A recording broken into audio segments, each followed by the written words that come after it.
Peggy 18.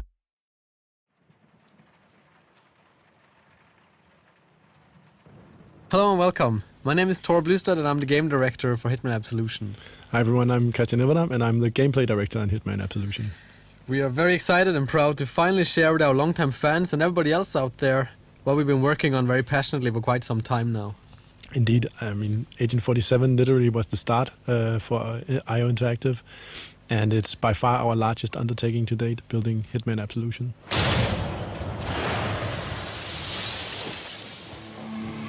Yeah, so during the next minutes we'll talk you through a portion of the game that takes place in a dark and rainy Chicago, and we catch up with Agent 47 on a quite different type of journey to previous Hitman games.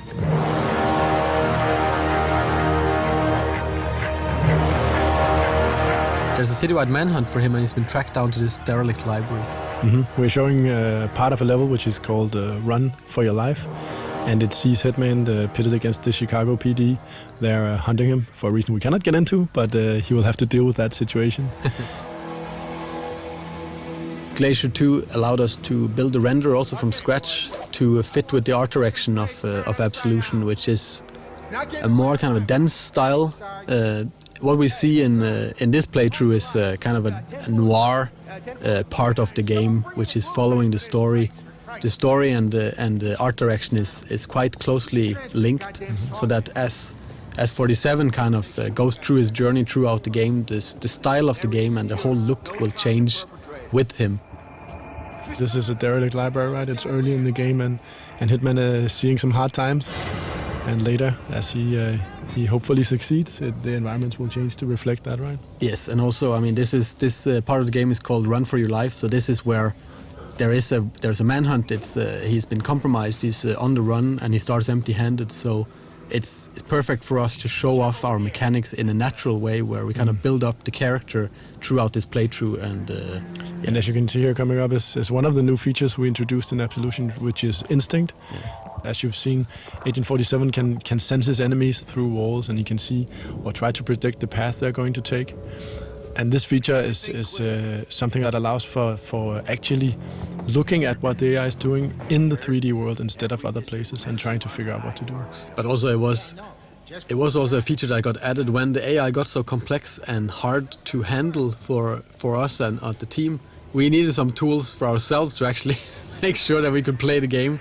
So we're thinking, how could we make it easier for the player to avoid this kind of trial and error where you just kind of stumbled onto an AI and they kind of just came down on you. Instinct is also an economy, right? So it fuels a lot of the abilities that Agent 47 has at its disposal. And this also means that, how much you use it will also depend on what difficulty you're playing the game. On the easier difficulties, it will be quite abundant. But on the harder difficulties, you have to really make some choices about what you want to do. Do I want to check for enemies? Do I want to use my disguise powers? Or what do I want to do? Can't find him at the light. Yeah, I hear you. I hear you. Oh. We can see Agent 47 is messing around with poor Fisano. I think when this trailer went live, we got a lot of feedback on the Fisano character, right?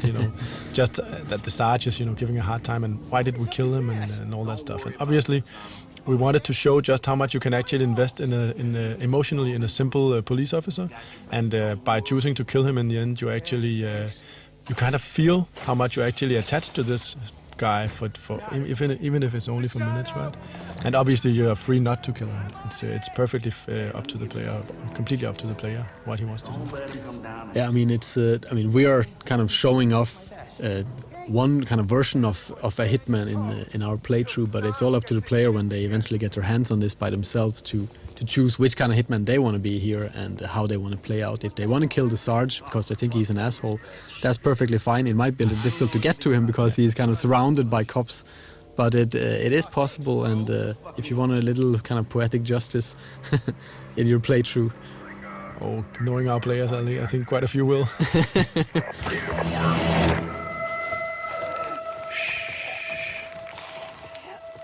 I mean, that's also part of the replayability, that you can always go back to an area and there's tons of different stuff to explore. You read?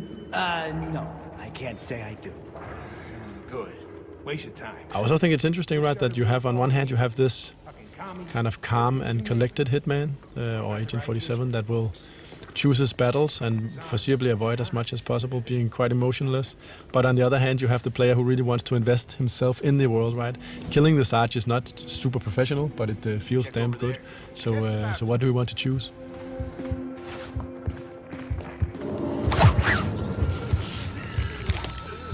We've been spending a lot of time with our AI trying to build the most complex AI we built to date, and we have what we call an intelligence spectrum that allows the AI a far more nuanced behavior than ever before.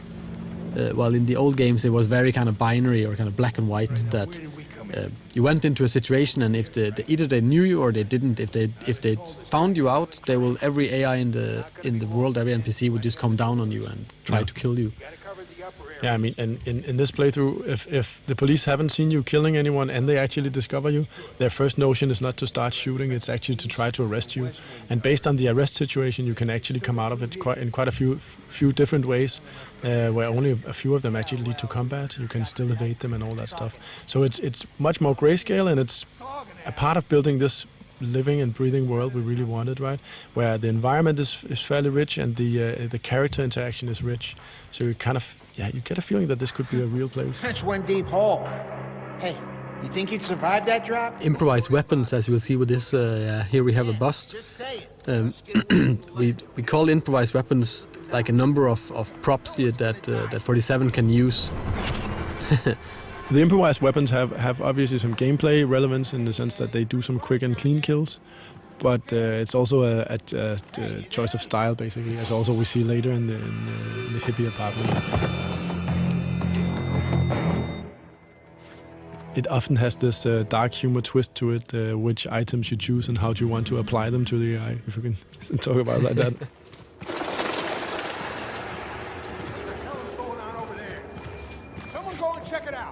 Got it, we're on it. We just saw Agent 47 scan the area with his instinct, and it actually also allowed him to see some of the environment objects that he can interact with. So it's also, besides from showing you what the AI is doing, it can also help give you some hints as to, is there a ledge I can climb, or is there an object I can interact with? Ah, Sergeant Meyer.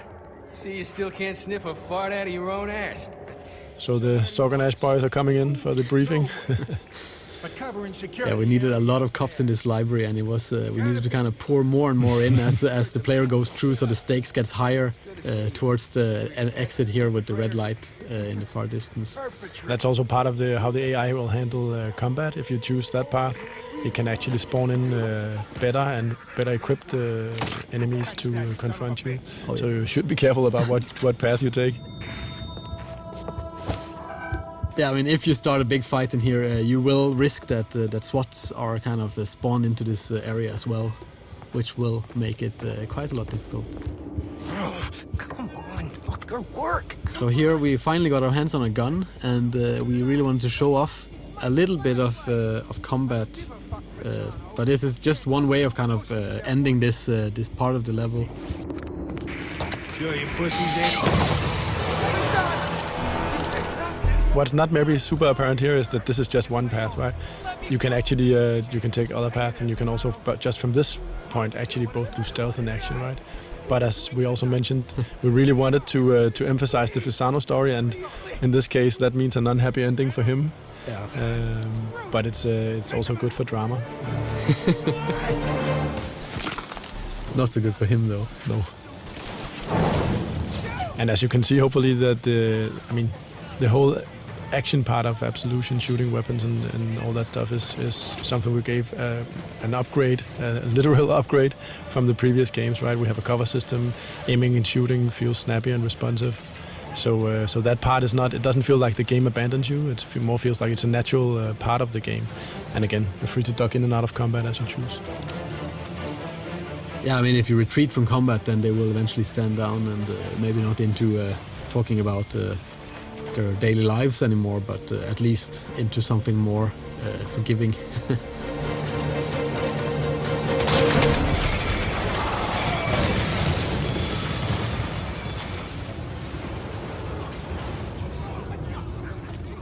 We're nearing a moment which I always find very nice. the reveal of the Chicago, right? The skyline. And speaking of Glacier 2, I always, I really love the way the rain trickles down his head. It's really, the skin shade and the reflections there are pretty nice. Yeah, they have been spending a lot of time on that. Since we don't have hair on our main character, it's it's all about what kind of environmental effects we can make on him and his suit. So running from police, this is part of obviously the run for your life level. Agent 47 is hunted by police, and this is something we really wanted to show. Allow ourselves sometimes to just set the stage a little bit. And this is obviously a more tight linear sequence.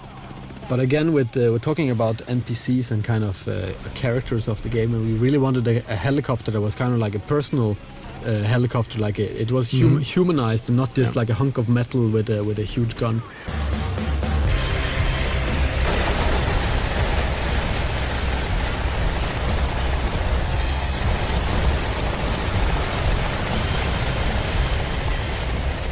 And also this pigeon coop is good for showing off some destructible props and other things. Destructible pigeons? Yes. That was something that came from the team. Oh yeah. I really didn't see that coming, but in the end it was a discussion of how many pigeons would be killed, if it was 4 or 2 or 6.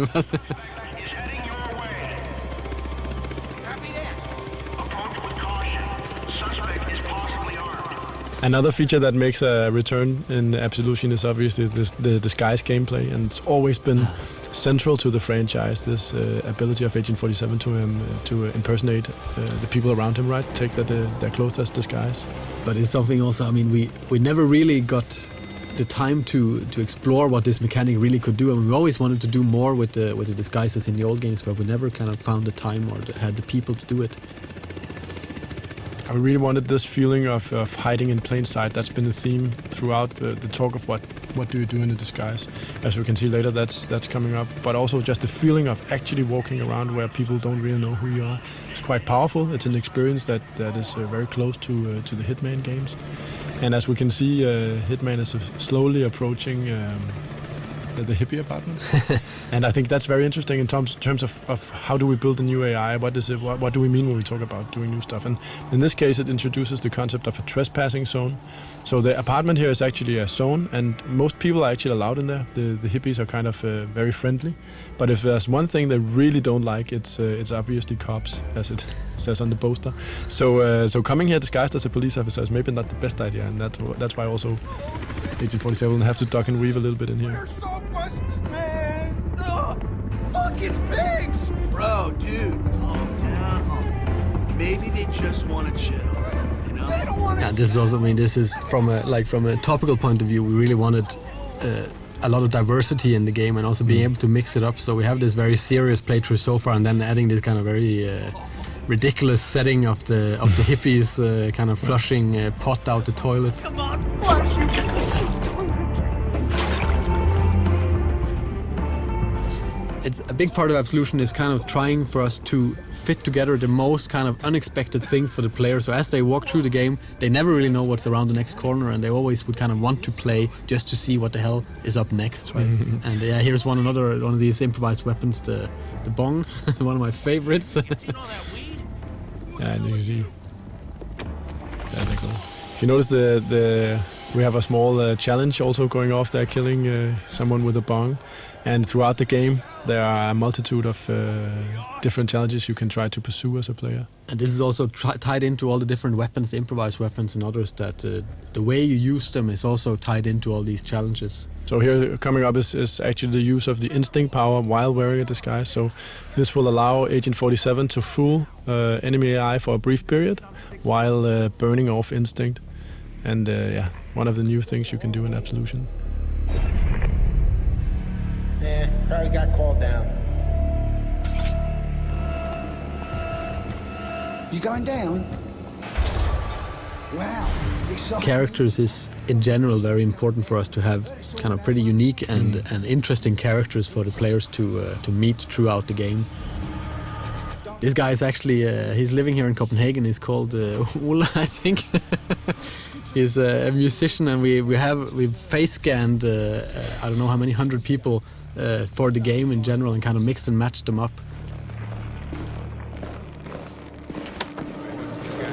No, we haven't got any reports. No eyewitnesses from anybody. For the ending of this playthrough, we really wanted kind of a big ending, and we made this lobby area that really it kind of cries out for a big shootout.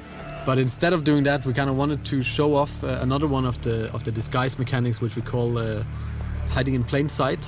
Which in this, in the case of the police officers, it's using these kind of donuts that are kind of placed around the level.